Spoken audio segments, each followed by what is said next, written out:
Today's episode's called The Weight of Unfelt Feelings. We're diving into one question.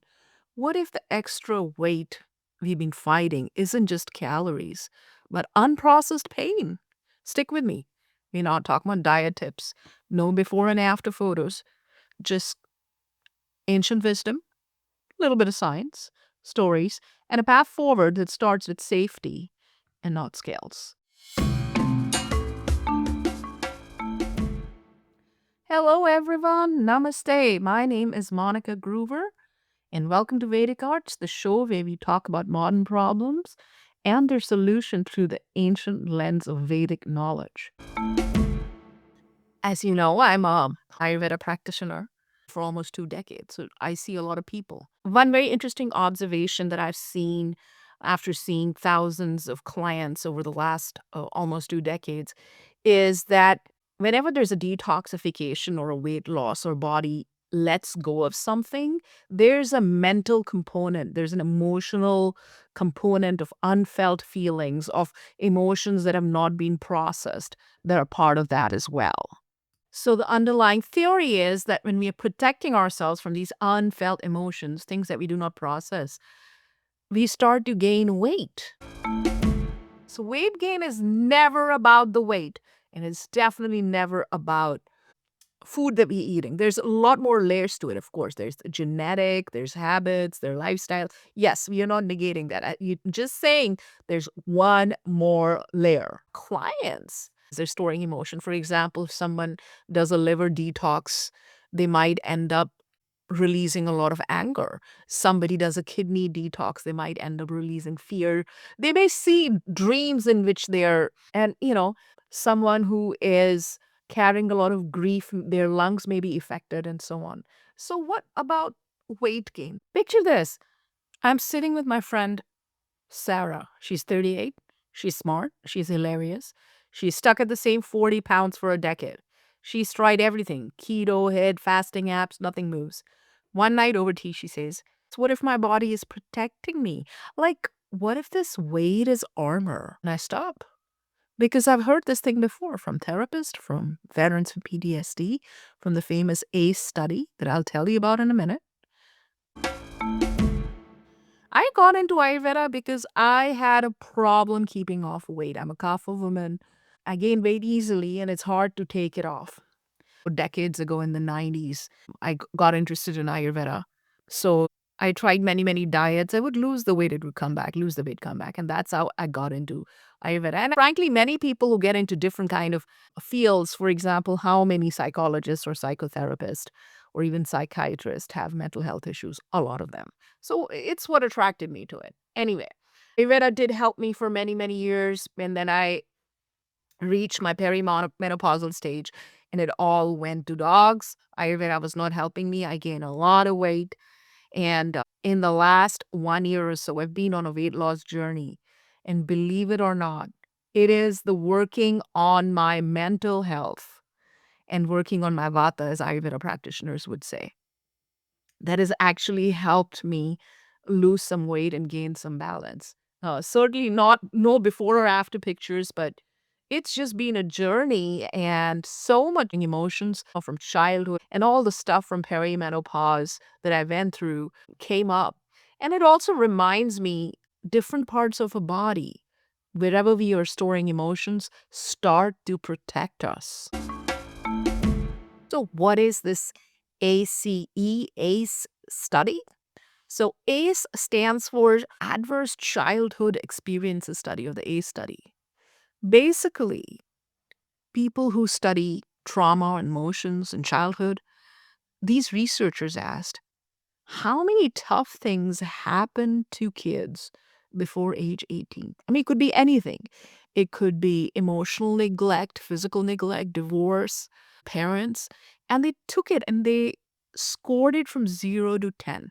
And here's a punchline. If the A score was 4 plus, means at least four of the things happened, then there's a 260% chance to be obese as an adult. So the idea is the more emotional trauma, the more stuff we've we've had, the more trauma, the more weight. Not always, but many times. Why? Answer is the nervous system. So basically, children feel trauma differently. Basically, trauma flips the children in survival mode. It gets anything: fight, flight, freeze, cortisol spikes, insulin resistance. Fat freezes the emotion, almost like it's preparing for war. And the war never ended in your body. Even if the danger's long gone, your fat cells think that the lion's outside the cave. Trauma therapist like Peter Levine has created something called somatic experiencing, and he says that the body stores undischarged survival energy. Isn't it amazing? Guess what? Hindu, Vedic, religious text, ancient texts have been saying that for thousands of years. This is Eastern wisdom. Traditional Chinese medicine talks about storage in organs of emotions. We in Ayurveda, we talk about doshas, dhatus. We something called manovasrutas, the channels of the mind that travel through our entire body, including our organs, that are taking emotions up and down. Yeah. So basically, this is a somatic thing. The energy, that survival energy, that undischarged survival energy, he says, gets trapped in clenched jaws, tight hips, and becomes extra weight. So the idea is the weight gain is kind of a protection, it's a boundary, it's a buffer. It's a way for a body to protect ourselves and say, stay back, I've been hurt. So when I gained huge amounts of weight, I would start hiding behind the chair or behind baggy shirts, baggy pants. And I pretty much wore yoga pants for 6 straight years, hiding behind the clothes, hiding behind myself, hiding behind others, and hiding from my unfelt emotions, hence the weight gain. I am 13 months into my weight loss journey. I've lost approximately 30 pounds. And I was not ready for the emotional avalanche that dropped on me. And my friends who are therapists, and we've been talking about this. You need help when you're going through weight loss.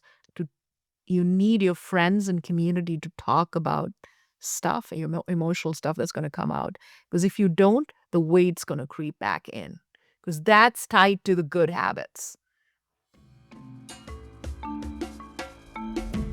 One of the best things that we can do to let go of emotions that are in our body is literally tapping, tapping different parts of the body, like tapping that's done in Qigong and Tai Chi. Another thing is yoga. For example, hip openers. If someone is storing their emotions in the hips, then they do hip openers, and it really, there are people who do come to yoga classes. At the end of the yoga class, they're crying. People in Shavasana at the end of the yoga class are crying because it really does give that release. And if you could go to a yoga class, that'd be amazing. But also, if you could do it online, it's not quite the same, but it's still powerful. The fact is, you can't outrun a dysregulated nervous system and your triggers and your emotions with willpower. I am going to will myself that the candy that is lying there that I love is going to be in front of me for the next 5 hours and I won't touch it. Don't try to tempt your willpower. You'll fail. At least I will fail.